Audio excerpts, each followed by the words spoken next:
چې بل ورځ د ایشیا لوی محدث د عالم اسلام یو عظیم او لوی جلیل القدر محدث او چې د دې وخت د حدیث لوی امام دی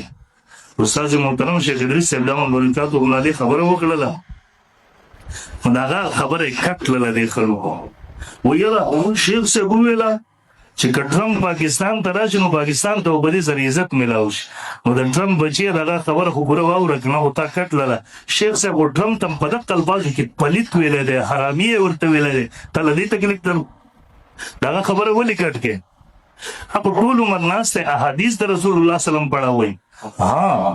په دې معنا باندې چې پاکستان په دې کې یو ښه کردار ادا زمونږ بعضو مشرانو په هغې کې یو ښه کردار ادا کړو د چا د یوې ښې خبرې ستاینه کول ولې دا جایز نه دي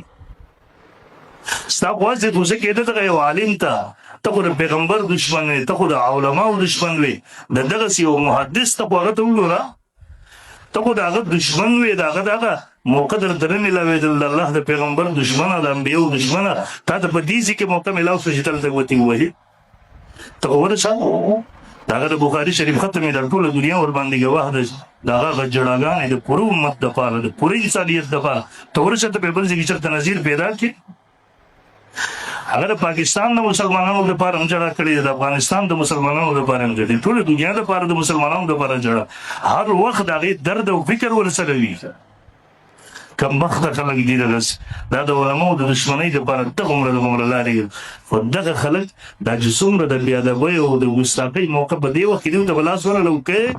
د یو چا خبره کټ کول د هغې نه غلط مطلب اخیستل یقین وکړه د علماو دشمنانو ښه ورځ نه ده بیا موندلې دا کوم اختلاف ته د یو چا سره کې د اختلاف طریقه کار دا نه دی درته چې کنځل کول استهزا کول ګستاخي کول بېادبي کول د دې هېڅوک اجازت نه ورکوي نه یو عقلمند سړی دا برداشت کولی شي چې ته د دې وخت یو عام عالم نه دی د ټولو د لکونو علماو استاذ دی شیخ دی د رسول الله صلی الله علیه وسلم حدیث پړل په دې وخت کې دا امتیاز دته میلاو دی 3,000 هر کال علما د شاګردان فارغېږي په دا پوره ایشه کې په پوره تاریخ کې دغسې یو ته څوک نشي پیش کولی بهرحال الله دې هدایت وکړي دغه ګستاخانو ته خو بعضې هم کې هغسې انشاءالله الله به عبرت ګرځوي که په دا وخت کې شیخ ادریس صاحب ولی الله نه وي نو په دې وخت کې زه بیا بل ولی الله منم چې ژوند او زندګي پړنا پړانه کې دی د عوامو خواصو محبت الله د هغه محبت عوامو خواصو په زړونو کې وراچولی دی ایا دا د هغه د قبولیت دپاره کافي نه ده ته به د سپي په شان خوله به دي مونځ به دي نه خبر بېلماسه به ګرځېږي تکه غپ غپ وکړي هغه ته به څه نقصان ور ورسي بهرحال او الله به نشانه ګرځوي عبرت ګرځوي زما د خپل الله نه یقین دی انشاءالله الله به خامخا دغه ګستاخان به الله عبرت ګرځوي من عاد لي وليا فقد اذنته بالحرب الله فرمایي حدیث قدسي دی څوک چې زما دوستانو